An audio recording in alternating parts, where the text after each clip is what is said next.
Welcome back to the Super Sunday Series Championships of 2016. I am Mox Ruby. I am joined by a giddy AJ Soccer. We are ready to give you lots of coverage here in Renton, Washington at Wizards of the Coast headquarters, the mothership. We have a top 8, and we're going to have lots of coverage for you coming up today. I'm excited to be here. Infiltrated the mothership. We're on the inside. Yep. And after many trials and tribulations. yes. And there's some awesome Magic being played this weekend. Absolutely, and it took 7 rounds yesterday to get down to our top 8, 3 rounds of draft, 4 rounds of standard, and we're going to break down the players and how they got here. And you can't talk about this top 8 without our headliner, our #1 overall seed, Platinum Pro, 2-time Pro Tour top 8 competitor, 11-time, that's Ric Flair numbers, 11-time. I don't even have that many fingers. Thank you. 11-time GP top 8 competitor, Star City Games writer, personality, problem solver, all-around genius. Sam Black is our #1 seed. Yeah, Sam, if he wasn't your #1 pick, he was #2 after Reed Duke. Definitely was the biggest name coming into this tournament. Not surprised to see him at the top of the standings. A little surprised to see him not dropping a single match. Absolutely. On the way to his top 8 appearance, he 3-0'd his draft portion with white-black control, splashing colorless, splashing red. Red, yeah. A little bit of a mix-up, but when you're a problem solver like Sam, you don't let a little thing like a 6.5 out of 10 draft deck slow you down. Right. He was not very happy with his deck, not super confident. 3-0. Yeah, very easy. It's amazing when you're one of the best players in the room. Yeah. And of course, he had arguably, maybe not even arguably, the best deck in the tournament, which is 4-color Rally. He only had to win 2 of his matches. The last 2 were intentional draws, so he 2-0-2'd his way into the top 8 and the #1 overall seed. Yeah, Rally is really the headliner of this weekend for Standard. It is the best deck. I think it was the most played deck by a good margin, like 2x. Yeah. And yeah, sure enough, its record is great, and Sam is great. You're going to hear more about Rally as we talk about more of these top 8 competitors, and you're going to be hearing more about Rally from Sam himself as we have a deck tech with him coming up. His opponent in the opening round, the quarterfinals, is going to be the 8 seed Chen Yi-Wen of China, who went a little bit under the radar because he 2-1'd his draft portion with a blue-white sort of, not really that exciting deck, but he 2-1'd, and then he went 3-1 with Ramp. He's our only Ramp competitor in the top 8. Ramp versus Rally is sometimes a tough matchup, but that might change thanks to these new cards. Yeah, absolutely. Ramp is one of the decks that has gained the most from Oath. It was already a competitor, but I would say it was staunchly tier 2. It was certainly not up there with Abzan and Rally, but it got a lot of new pretty tools. A lot of really powerful Devoid cards, World Breaker, and the Pyroclasm. It is just a really strong deck, and it's really good to see sort of the tier 2 pushing up. So Chen Yi-Wen taking Kozilek the Great Distortion in its return. Oh, and also Kozilek's return. You see what I did there? Oh. Bringing it all back. Luckily for Sam, though, this top 8 is a draft. Yes. So he won't have to battle against Ramp in the quarters. He's going to have to use the limited format. Right, and Sam is one of, if not the most limited-oriented minds in the room as well. So even though he's known for constructed and breaking constructed formats, Sam is an excellent limited player and is very confident in this draft format. So even though we have a 1 and an 8 on one side of the bracket bracket is not completely even split. Right. It's a little bit random. Right. It's random seedings and then pairings. Yes. From seedings. So we're going to start out sounding like it's going to be 1, 8, 2, 7, 3, 6. It's not going to be like that. But our next one is going to be the 4 seed Yukihiro Shimokobe of Japan.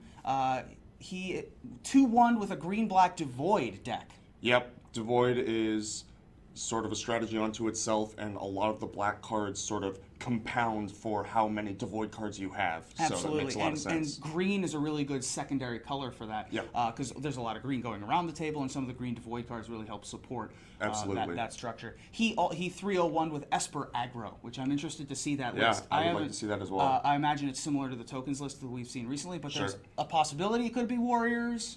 Right. But we'll have to take a look at the list. But he was able to 2-1 his draft portion and then draw his last round into the top 8. His opponent is going to be the 2nd overall seed, Gustavo Corraiola of Brazil, one of 2 Brazilians in this top 8. Brazil representing, I mean, this is a really an international tournament, and Brazil putting 2 in the top 8 is really, really impressive. Yeah, Brazil put as many in the top 8 as the United States, so Yeah, pretty impressive. for example. Yeah, for example. He also 3-0'd with green-black. His deck was more of a good stuff kind of deck. Sure. He had the null drifter, as LSV likes to call it. That thing is powerful. Yeah, the 6-mana 5/4 return Gravedigg 2 things. If you can get to a point in the game where that's good, it's tough to come It's back. over. It's over. Yeah. Very LSV style card. It's not 7 mana, but it's 6. It's close Right, enough. yeah. And he also 2-0-2'd with what else? Rally. Rally. So he just like Sam 3-0'd his draft portion, won 2 rounds of standard, drew And then the you're top done. 8 with Rally. You got 5 wins, you're done. Exactly.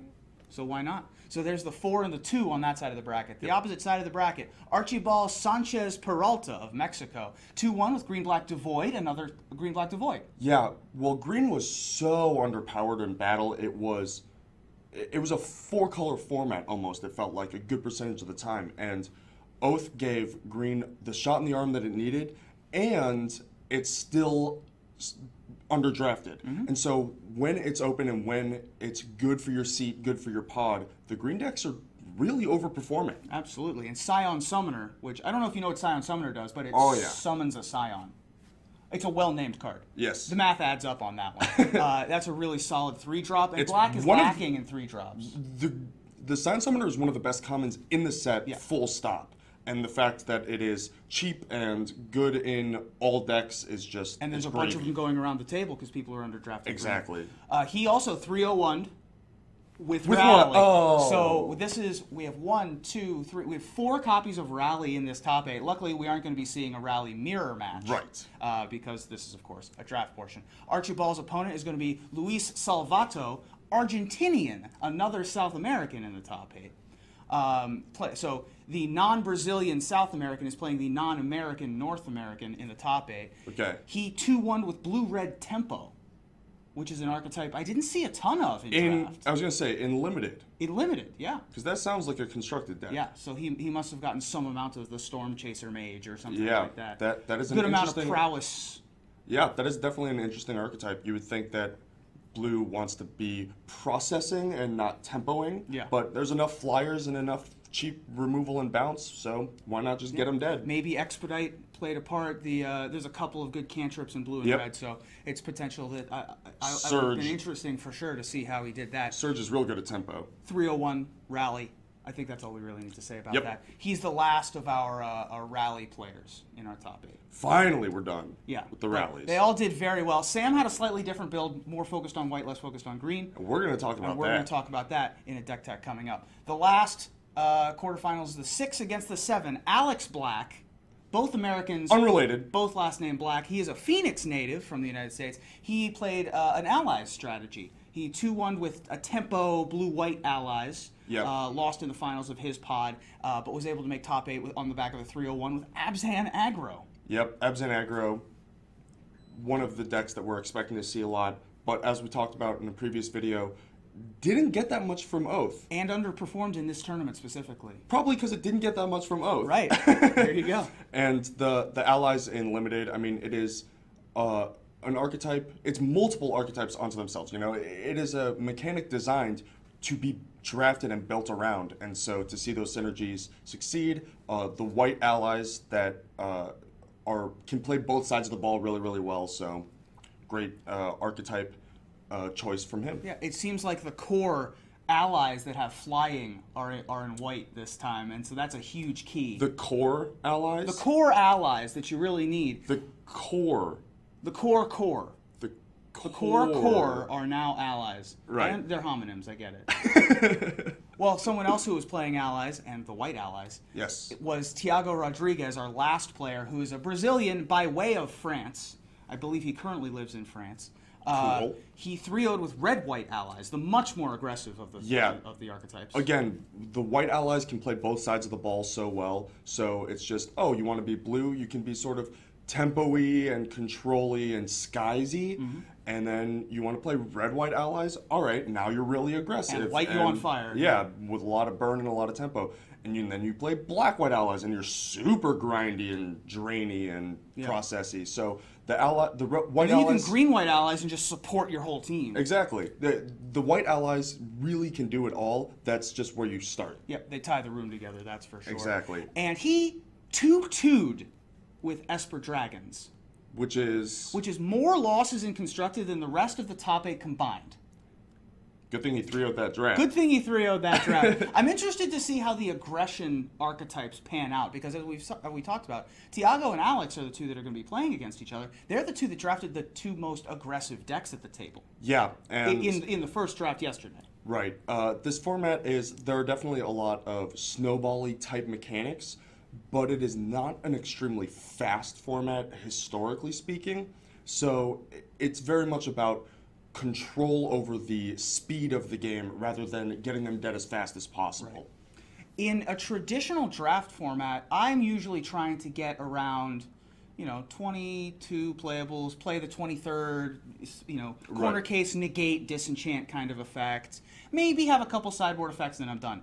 This format, however, with the inclusion of wastes and colorless mana, forces you to take an additional 2, 4, 5 cards to be able to support some of those more powerful Devoid cards. Well, in recent Magic history, we've seen the depth of playability of cards go so deep. Like, you can get playable cards 12th, 13th in your pack, so no matter what you're drafting, how long you stay open, you end up with 30 playables and then build out of that. Not only is this set pulling back greatly on the depth of playabilities, or playables, excuse me, there's also this tension, as you say, to get the lands. The multicolor lands, the colorless lands, and lands that do things in battle, which take up spell slots. So getting up to the necessary 23 playables is sometimes a bit of a tension. Sure, absolutely. So if I were to say who's going to win this tournament, I know who you'd say. I'm going to go with Sam Black. Yeah, I figured you'd go with Sam. Well, I actually got to look at his deck, and it's a good one? It's a nice one. Well, I'm sure we'll be talking about that later on. We're going to have more updates here from Seattle for you as the day goes forward. More deck techs, more analysis, more AJ, more myself. We have a trophy. We have a plaque. We got to see who gets these. That's right.